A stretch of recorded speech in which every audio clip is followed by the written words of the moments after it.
kita kan, bila kita beribadah, bila kita beramal, ataupun kita ambil lah kehidupan kita ni seluruhnya adalah ubudiyah kepada Allah Subhanahu Wa Taala.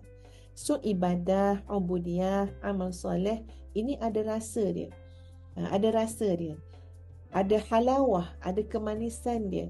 Ada kesedapan dia, ada kelazatan dia. Jadi, di mana letaknya kelazatan kehidupan, kemanisan ibadah, kemanisan ubudiyah, keindahan amal soleh? Maka jawabnya adalah apabila hati kita terhubung dengan Allah Subhanahu Wa Taala pada dasar bersangka baik dengan Allah Subhanahu Wa Taala. Dekat situlah kita akan merasai manis hidup kita, manis ibadah, sedap ya amal soleh ni, indah kehidupannya.